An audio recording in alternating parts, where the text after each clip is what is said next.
Hey, c'est Latine Acté et bienvenue dans cette nouvelle Actu à l'été. Alors aujourd'hui, j'avais envie de revenir sur un article que j'ai trouvé dans The Body Positive. Et je pense qu'on va se le faire en au moins 2 parties, peut-être 3. On va voir comment je découpe ça, mais au moins 2 parties, c'est sûr. Il s'agit de 11 choses à savoir sur l'allaitement pour en finir avec les remarques désobligeantes. Alors à mon avis, il y aurait plus que 11 choses à aborder, mais déjà là il y en a 11 et je me dis, on va déjà partir de ça, ça me paraît déjà pas mal. Alors avant toute chose, si vous voulez assister à cette série d'actu à l'été, eh bien abonnez-vous à la chaîne et enclenchez la petite cloche, au moins vous serez notifié des vidéos qui sortent. Et vous n'aurez pas besoin de chercher la suite. Si bien sûr vous ne pouvez pas me regarder remettre mon col d'un t-shirt qui me sert visiblement un petit peu trop, eh bien n'hésitez pas à mettre des écouteurs et à vaquer à vos occupations. Voilà.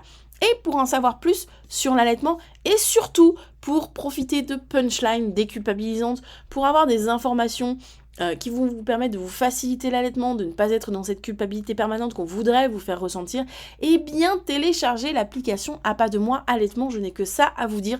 C'est une application qui est là pour faciliter la vie des parents. Et faciliter la vie des parents, ça passe aussi par le fait que on va savoir répondre aux remarques désobligeantes. Allez, sur ce, c'est parti. Les liens de téléchargement de tout ce que vous voulez, c'est dans les barres d'infos. On est parti pour ce petit article. On nous dit...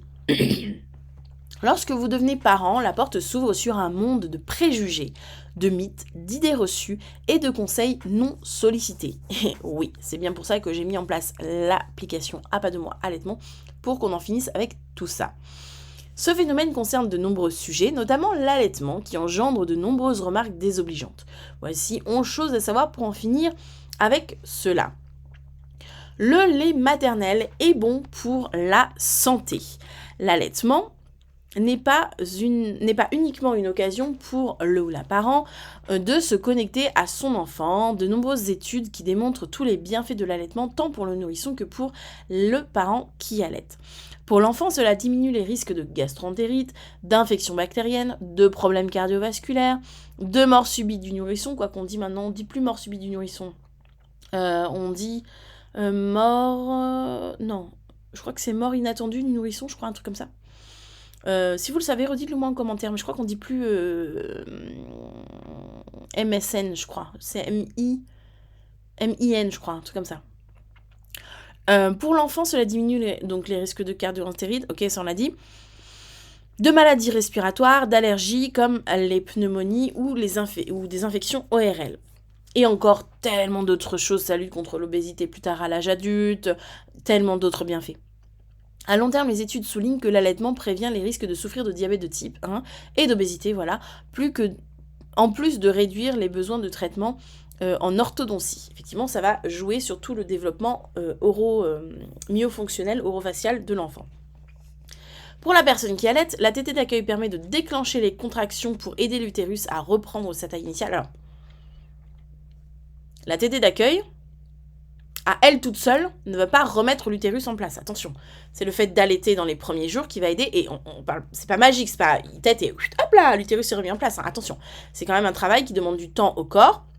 Et donc du coup, le fait d'allaiter va permettre ce travail de se faire, mais ça quand même demande un petit peu de temps. Alors, aussi l'allaitement réduit de moitié les risques de cancer du sein et de l'ovaire avant la ménopause. Alors encore une fois, attention, cette donnée n'est valable qu'à partir d'1 an d'allaitement. J'avais fait un post ou un réel même dessus. Attention, cette donnée, elle est très souvent raccourcie, mais ça ne prévaut qu'à partir d'1 an d'allaitement. Il affaiblit aussi les risques de mortalité cardiovasculaire et favorise la perte de poids post-partum, post-accouchement. Attention, nous ne sommes pas toutes égales, hein, bien entendu. Il y en a pour qui ça va effectivement avoir un effet de perte de poids et d'autres pas du tout. On parle d'effet dose dépendant, c'est-à-dire que pour l'enfant comme pour le parent, les bénéfices augmentent à mesure que l'allaitement dure. Voilà. Alors... On nous dit en 2, l'allaitement a besoin de modèles et de soutien. L'allaitement est un sujet qui divise et suscite de nombreuses remarques. D'un côté, il y a les personnes qui considèrent choquant... Voilà, je sais pas pourquoi mon écran ne voulait pas se lever, pardon. D'un côté, il y a les personnes qui considèrent choquant le fait d'allaiter, alors non pas en public, mais dans les lieux publics. On ne se donne pas en spectacle. Pourtant, c'est dommage, hein, c'est un article qui passe vachement bien, mais qui parle vachement bien, mais il y a des petits... De l'autre, de plus en plus de mesures sont prises pour permettre aux allaitants, aux personnes, aux parents allaitants de nourrir leurs enfants dans les lieux publics, en toute quiétude. Il y a même un projet de loi, je vous le rappelle, qui est en cours. Pour l'instant, il est qu'à l'état de projet de loi, qui a été mené par la ministre Fiona Lazar, et qui serait donc en faveur d'une défense, voire même d'une pénalité pour les gens qui viendraient importuner les parents allaitants dans les espaces publics. En vérité, il est important d'accompagner et de soutenir les personnes qui allaitent. Cette période peut être difficile à vivre. Dans la mesure où l'allaitement dans les lieux publics est souvent stigmatisé, ces personnes se sentent obligées de s'isoler pour allaiter. Ils ou elles peuvent se sentir incomprises, seules, et sont d'autant plus fragilisées. L'allaitement n'est pas un réflexe naturel pour toutes. Alors, encore une fois, l'allaitement, c'est naturel. On en a déjà débattu en live et je continuerai à me battre là-dessus. L'allaitement est naturel dans le sens où c'est ce que la nature a prévu pour notre espèce. À partir de ce moment-là, l'allaitement est naturel. Par contre, le fait d'allaiter dans un espace public n'est pas forcément évident pour tout le monde. Le réflexe d'allaiter, lui, est naturel, au sens de la nature l'a prévu. Il faut vraiment que ce genre de phrase disparaisse, hein. L'allaitement n'est pas un réflexe naturel pour toutes et tous. Si l'allaitement, c'est un réflexe naturel pour peu que tout parent ait de bonnes informations et ne soit pas influencé dans un sens ou dans un autre et ne soit pas n'ait pas d'interférence dans son néocortex. L'allaitement, c'est un réflexe naturel. C'est comme les baleines, comme les poneys, comme les chevreaux, comme les chevaux, comme les chèvres, comme les baleines, comme les chiens, comme les chats, comme les ours. C'est un réflexe qui a été prévu par la nature. C'est un réflexe naturel. Sinon, c'est comme dire le réflexe d'éjection au moment de la naissance, c'est pas naturel. Bah si, le réflexe d'éjection, qu'il soit d'expulser un bébé ou qu'il soit de lait, c'est naturel. Que tu veuilles allaiter ou pas, d'ailleurs, tu auras une montée de lait. Parce que c'est ce que la nature a prévu pour notre espèce. Donc si, l'allaitement, c'est un réflexe naturel. En plus, elle parle de réflexe. Donc oui, c'est un réflexe naturel. Par contre, effectivement, ce n'est pas un accompagnement qui est évident à fournir en public, dans des espaces publics, même moi je me trompe, qui n'est pas évident à fournir dans des espaces publics pour tous les parents. On n'est pas tous forcément à l'aise, on a des degrés d'intimité qui sont différents, on a des degrés, voilà, on a des choses de notre histoire qui sont différentes. Donc c'est vrai que c'est pas, tout le monde n'est pas à l'aise avec le fait d'allaiter dans des lieux publics. Par contre, ce genre de phrase, faut que ça disparaisse. Encore une fois, pour un article qui se veut positif, et ben vous voyez, c'est cette petite phrase, ce petit grain de sable qui, s'il est lu par une maman, alors que c'est un article qui se veut positif, hein, peut lui dire ouais, c'est vrai que l'allaitement c'est pas naturel, l'allaitement c'est pas naturel, et ça va tourner dans sa tête, et puis d'un seul coup ça va faire partie des petits grains de sable qui auront été mis sur sa route et qui vont faire que comme un effet toboggan, comme un effet d'entonnoir, au début tout va bien, ok, c'est possible, tout est possible, puis au fur et à mesure c'est de moins en moins possible, vous voyez ce que je veux dire? Donc voilà, il faut vraiment que ce genre de phrase cesse. Pour cela, il est sain de s'entourer de personnes capables de vous comprendre et vous conseiller, je suis tout à fait d'accord. De nombreuses associations existent à ces fins, l'allaitement tout un art, l'or blanc, la Leche League, on a SOS Tir Allaitement, on a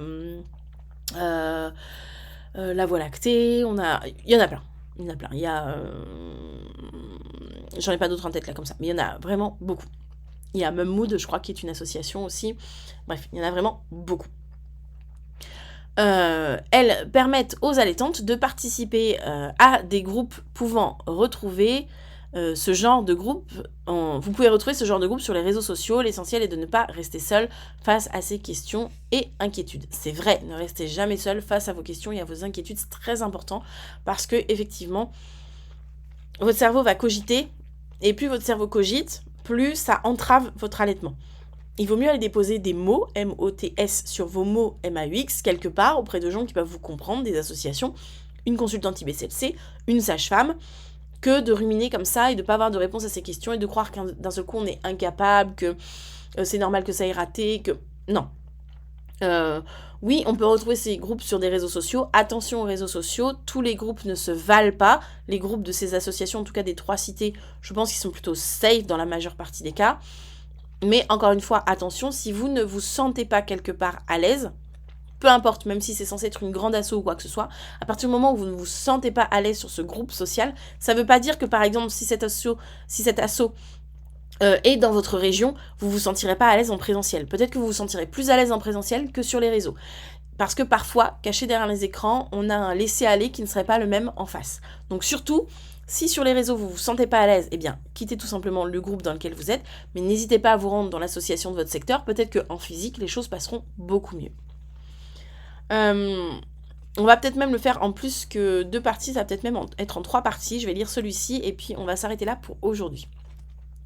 Allaiter abîme les seins est une idée reçue. Contrairement aux remarques souvent entendues, l'allaitement, s'il se passe bien, l'allaitement se passe bien, n'abîme pas la poitrine. En quoi, s'il se passe mal, il abîmerait la poitrine? Expliquez-moi ce qui va abîmer la poitrine dans le fait qu'un allaitement ne se passe pas bien. Des crevasses, ce sont des plaies. Donc des crevasses, elles cicatrisent et ni vu ni connu. C'est comme quand vous êtes égratigné par terre. Un engorgement, ça ne modifie pas l'esthétique du sein. Une mastite, une fois qu'elle est passée, ça ne modifie pas l'esthétique du sein. Une mycose, ok, pendant un temps, vous allez peut-être être rouge, avoir des petites pelades, ça va vous gratter, etc. Mais une fois remis, ça change pas l'esthétique du sein. Donc, c'est pas s'il se passe bien. Contrairement aux remarques sous-entendues, l'allaitement n'abîme pas la poitrine. Point.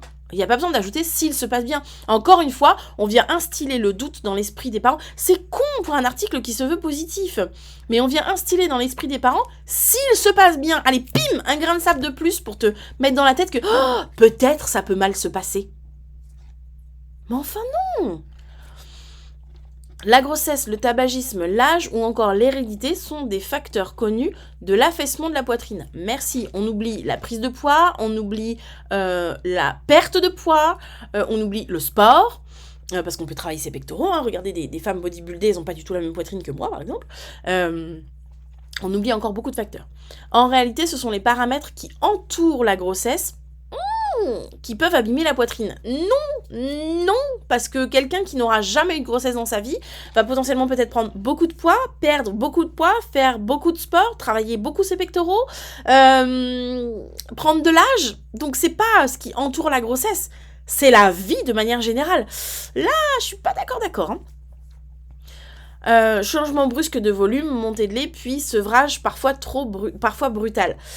Oui, si on reste dans le cadre de l'allaitement, mais encore une fois, changement brusque de volume, que tu allaites ou que tu allaites pas, tu vas le connaître parce que c'est pendant la grossesse qu'a lieu la lactogénèse de type 2, donc une évolution de la poitrine, et la montée de lait, tu l'auras que tu veuilles allaiter ou pas. Donc, bon, c'est des phénomènes qui sont naturels. Pour éviter que les seins soient abîmés, il est recommandé d'opérer une mise au sein précoce et de nombreuses tétées les premiers jours pour faciliter la montée de lait. Il vaut mieux préconiser un sevrage en douceur. Alors je vois où ils veulent en venir, même si c'est pas très très bien explicité, effectivement, pour éviter l'effet... mais encore, on l'aura toutes, c'est pour ça que ça me paraît bizarre dit comme ça, mais pour éviter l'effet Lolo Ferrari, un petit peu, effectivement, une mise au sein précoce, plus bébé va s'entraîner, plus il va se remuscler, plus il va développer son réflexe succion-respiration-déglutition, plus, effectivement, on aura peut-être moins cet effet de grosseur, enfin, vous voyez, l'effet Lolo Ferrari, moi je l'appelle, l'effet Lolo Ferrari, mais encore que, logiquement, tu vas l'avoir quand même, quoi. Et un sevrage précoce, et un sevrage en douceur,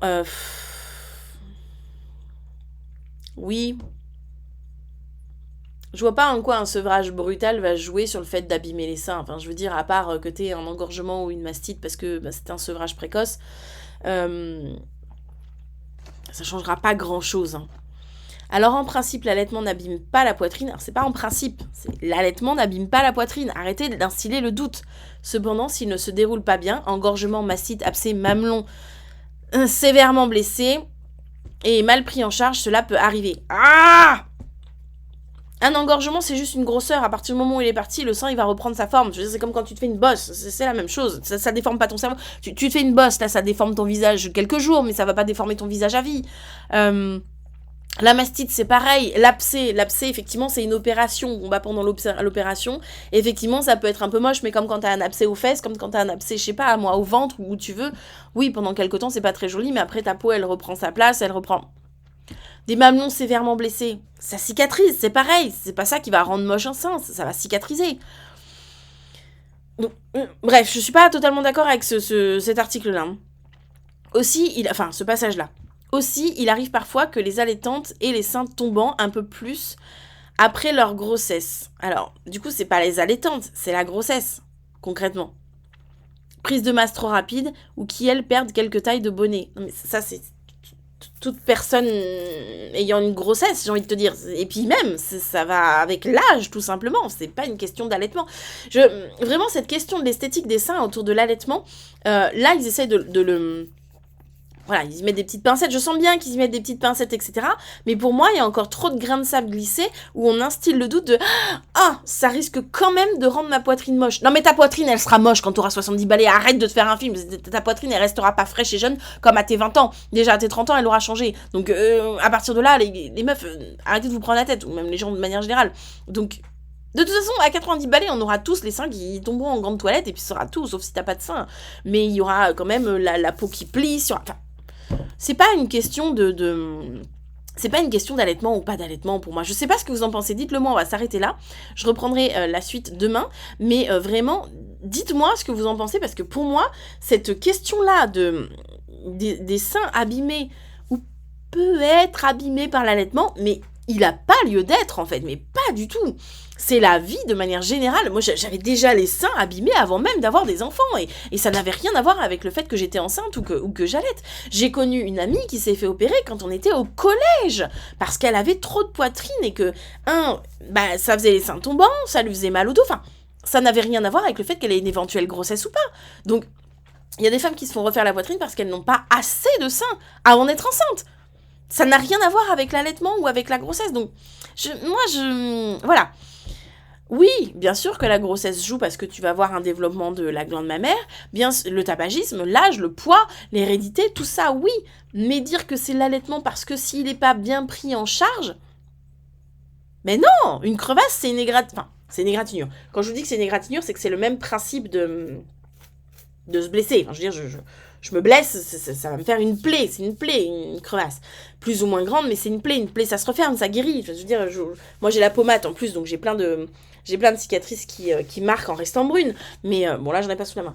Mais je veux dire, voilà, ça va se réparer. Enfin, sincèrement, vous allez sur mon compte Instagram, vous allez voir les crevasses qu'a eu une maman qui m'a envoyé une photo.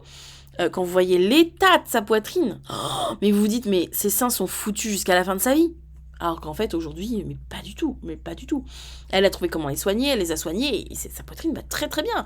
Donc, ce passage-là, je suis pas hyper ok. Dites-moi ce que vous en pensez, et on se donne rendez-vous pour demain pour la suite, mais dites-moi ce que vous pensez de ce passage, parce que vraiment, là, je suis pas ok. Voilà, n'hésitez pas à me dire ce que vous en pensez. On débat là-dessus en commentaire sur ces 3 premiers points. Allaiter abîme les seins. Donc ça, c'est une idée reçue, on est d'accord. Ou alors, parce qu'ils disent allaiter abîme les seins est une idée reçue. Vous voyez, ils nous parlent d'idée reçue, mais quand même, ils nous parlent d'une idée reçue, donc ils devraient démonter cette idée, ce qu'ils font dans le reste. Et là, en même temps, mine de rien, ils appuient quand même cette idée. Donc je suis un peu partagée sur ce passage. L'allaitement a besoin de modèles et de soutien, là on est d'accord. Et le lait maternel est bon pour la santé. Jusque-là, on est d'accord. Il y a juste le point 3 où je suis pas chaude avec le point. N'hésitez pas à me dire ce que vous en pensez en commentaire. Sur ce, moi je vous donne rendez-vous pour demain pour la suite. Je pense qu'on va enchaîner sur plusieurs. Je vous donne rendez-vous pour demain pour la suite. Je pense qu'on va le faire en 3 jours. Et je vous souhaite une bonne journée. Et je vous fais de gros bisous. Et je vous dis à demain pour la suite. Ciao!